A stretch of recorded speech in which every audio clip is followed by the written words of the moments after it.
Penso.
Capacity of domestic resource mobilization, tripling the lending power of multilateral development banks to make them bigger and bolder, and improving our approach to leveraging private finance. Further details must be agreed in Belém on climate finance. A consensus on actions to take on debt with new instruments to reduce borrowing costs and risks, including from climate shocks, and faster support for countries facing illiquidity and debt distress. And consensus on steps towards a fairer system by amplifying the voice and participation of debtor countries, piloting solidarity levies, and advancing inclusive international tax cooperation. Actions have been taken, but now we must go further. The summit provides a space to discuss how we move forward together. In this session, we will hear from 3 groups of leaders. From multilateral organizations, we look forward to hearing what more you can do to deliver on commitments. From multilateral platforms, to hear about what efforts you will champion. And from country groupings, to focus on what actions you must need and what the global capital. But meetings are not the objective. They are the means to deliver for people who are looking for action now. Let us use this summit to strengthen our cooperation and take decisive steps towards a more resilient, inclusive, and sustainable future.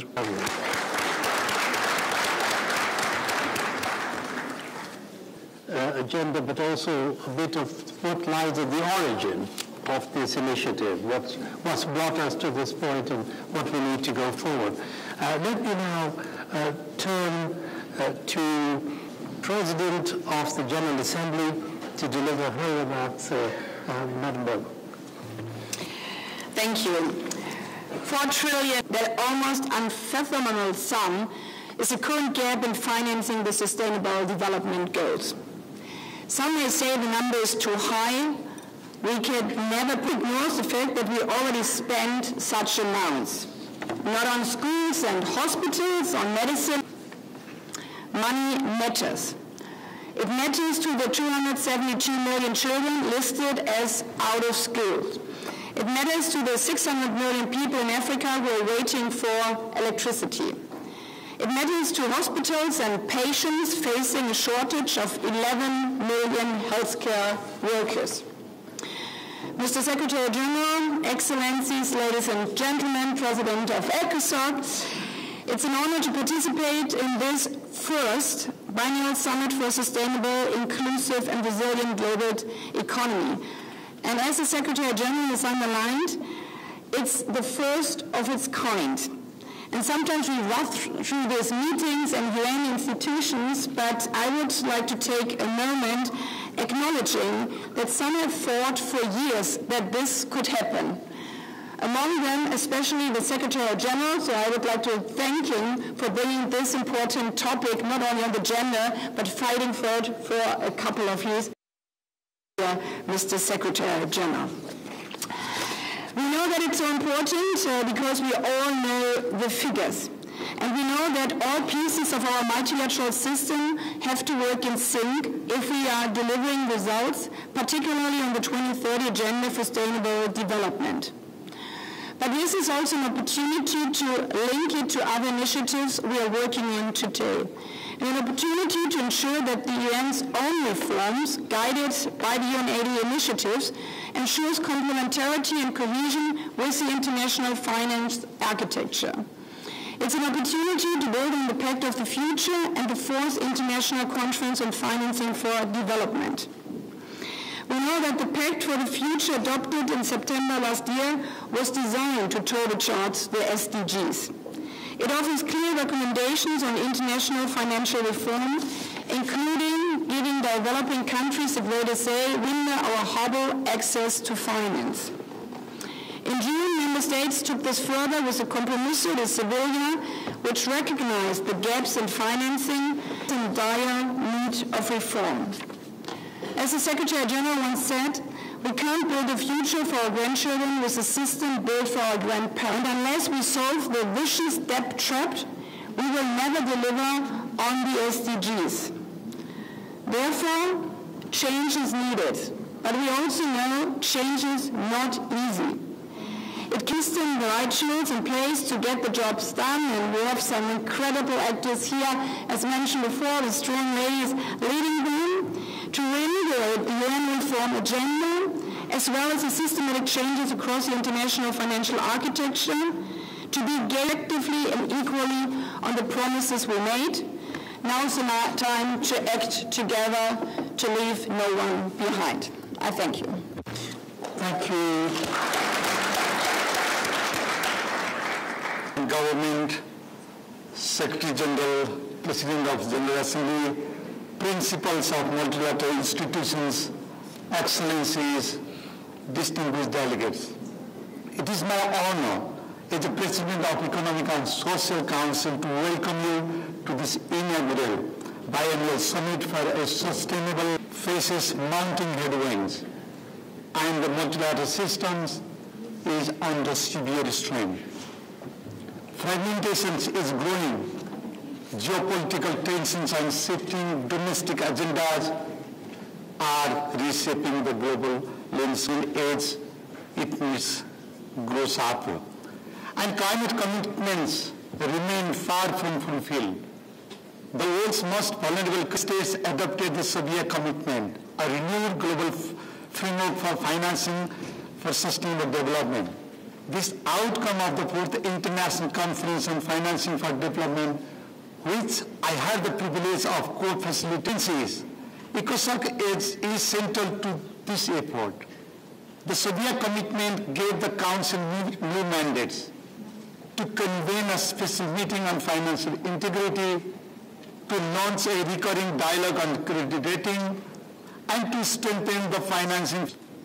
It also called on us to exchange on regulatory frameworks, digital financial services, and to better integrate the body for the economic, social, and environmental dimensions of sustainable development. ECOSOC connects universal promoting coherence across these areas. We can turn commitments into action and action into impact. Restore trust in international cooperations. That means easing debt borrowings, expanding fiscal in sustainable development.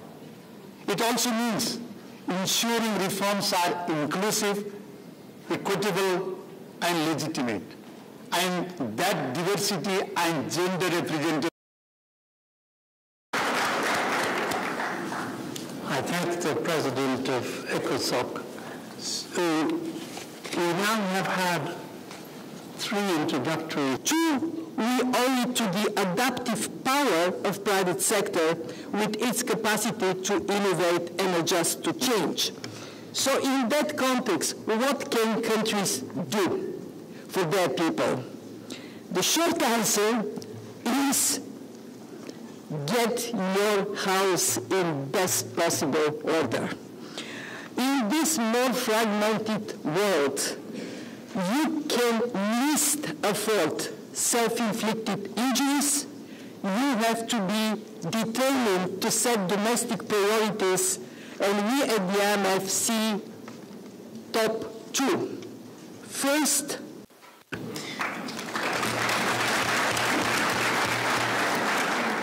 Thank you very much, Managing Director. So Provides an inclusive platform where the priorities and needs of African countries can be heard and translated into global action. Where vulnerabilities are rising and the cost of capital is disproportionately high. These challenges move into a cycle of slow development, structural dependency, and missed opportunities. Thank you, Your Excellency, Honorable Chair, Madam President of the General Assembly, distinguished delegates. Yes, I would like to respond to your question first. My focus will be definitely on the youth, young generation. Bangladesh is just emerging to an uprising of the young people in Bangladesh, giving their lives to protest against the misrule, against the corruption, against the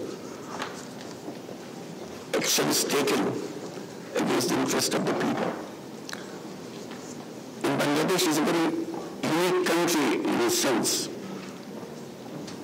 Majority of the population are young people. Half the population of Bangladesh is under the age of 26. A total population of 180 million. So this is a unique case, but not something that is different from other countries. Aspirations and capability of the young people. So I will focus on that.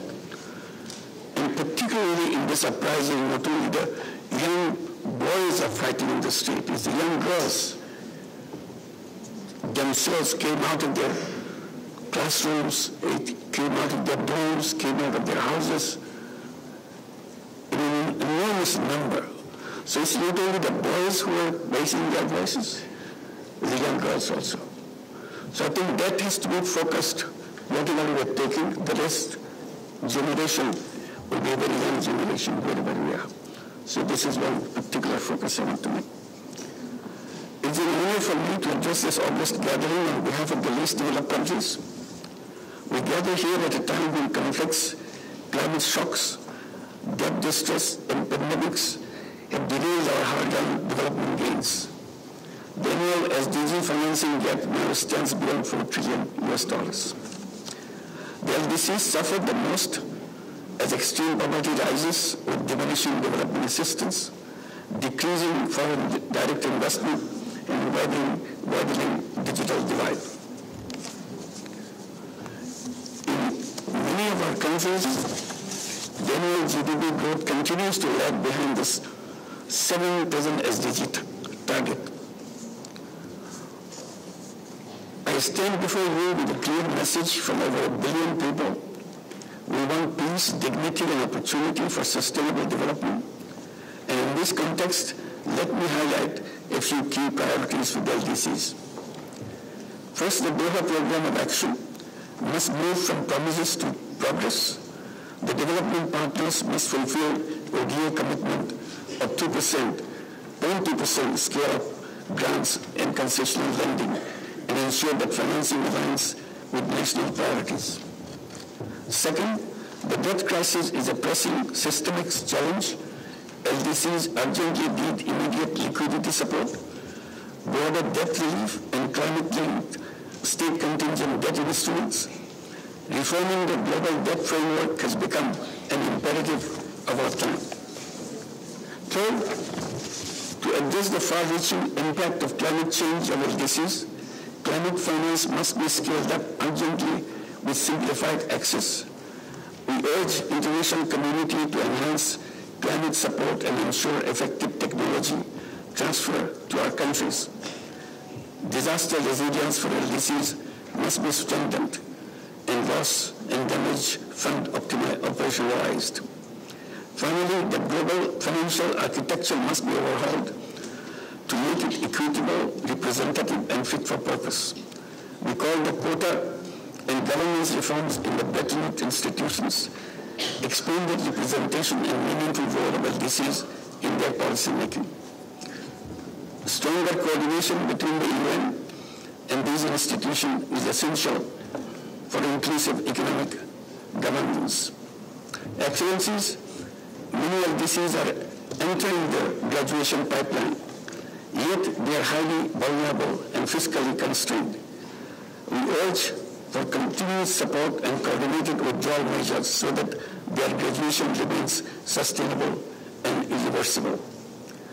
The gap between promise and delivery is not to be measured in just statistics, but in their lost and in their lives lost and human potential wasted.